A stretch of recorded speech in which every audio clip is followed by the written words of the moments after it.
Undang-undang memberikan kewenangan kepada penyidik untuk melakukan penahanan terhadap seseorang yang diduga telah melakukan suatu tindak pidana.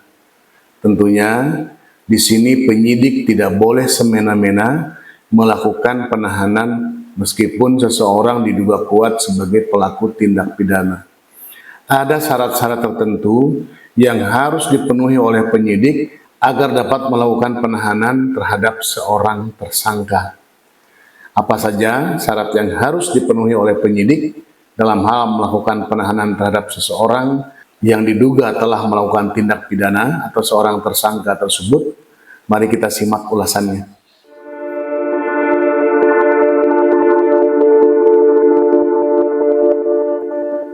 Sebelum masuk ke area syarat penyidik melakukan penahanan, terlebih dahulu kita harus mengetahui terkait dengan definisi penahanan itu sendiri.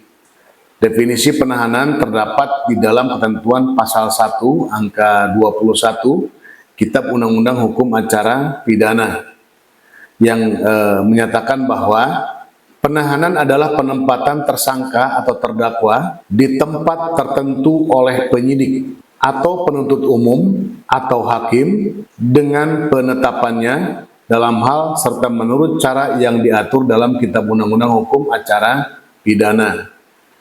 Kemudian syarat seseorang dapat dilakukan penahanan sesuai dengan ketentuan pasal 21 Kitab Undang-Undang Hukum Acara Pidana, yaitu terdapat 3 syaratnya yang harus diperhatikan oleh penyidik dalam hal melakukan penahanan, yaitu yang pertama adalah syarat bukti, yang kedua syarat ancaman sanksi hukum, dan yang ketiga syarat keperluan.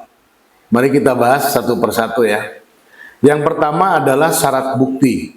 Penahanan harus dilakukan dengan didahului minimal 2 alat bukti yang sah sebagaimana ketentuan pasal 184 ayat 1 Kitab Undang-Undang Hukum Acara Pidana.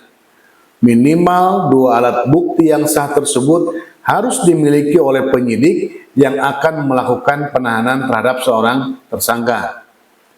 2 alat bukti ini memastikan bahwa penyidik yang akan melakukan penahanan yakin bahwa tersangka terbukti melakukan suatu peristiwa yang diduga sebagai tindak pidana dan terhadapnya dapat dilakukan penahanan dan kasusnya akan dibawa sampai ke pengadilan.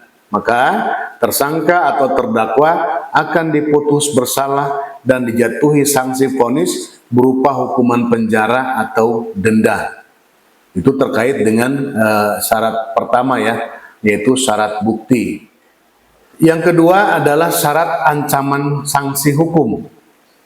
Di dalam Kitab Undang-Undang Hukum Acara Pidana terdapat 2 indikator penyidik dapat melakukan penahanan terhadap tersangka, yaitu kita bisa melihat ketentuannya pada pasal 21 ayat 4 Kitab Undang-Undang Hukum Acara Pidana, yaitu yang pertama, tindak pidana yang dilakukan oleh tersangka diancam dengan ancaman hukuman 5 tahun atau lebih.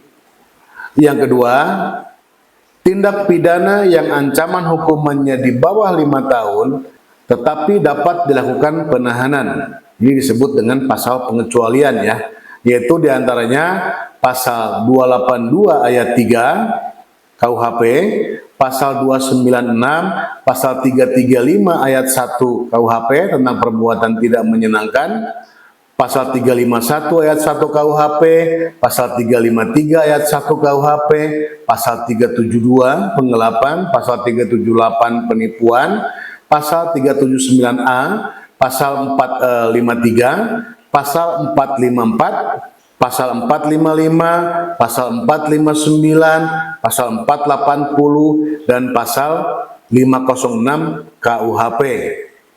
Juga terdapat pula pasal-pasal tentang pelanggaran terhadap ordonansi bea dan cukai ya. Lalu pasal-pasal dalam Undang-Undang Tindak Pidana Imigrasi serta pasal-pasal dalam Undang-Undang Tindak Pidana Narkotika. Itu sesuai dengan ketentuan pasal 21 ayat 4 huruf B ya, Kitab Undang-Undang Hukum Acara pidana. Syarat penahanan yang ketiga adalah adanya syarat keperluan atau syarat kepentingan.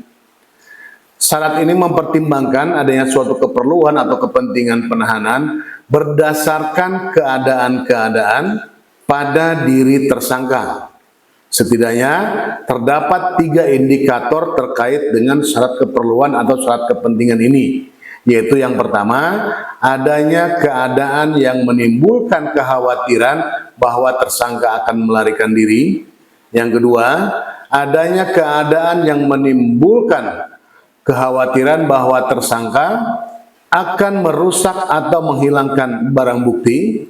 Dan yang ketiga, adanya keadaan yang menimbulkan kekhawatiran tersangka akan mengulangi tindak pidana. Jadi itu ya, terdapat 3 syarat penyidik dapat melakukan penahanan terhadap seseorang yang diduga telah melakukan tindak pidana atau seorang tersangka ya. Yaitu ada 3 indikator. Yang pertama adanya syarat bukti, yang kedua adanya syarat ancaman sanksi hukum, dan yang ketiga adanya syarat keperluan. Demikian, terima kasih.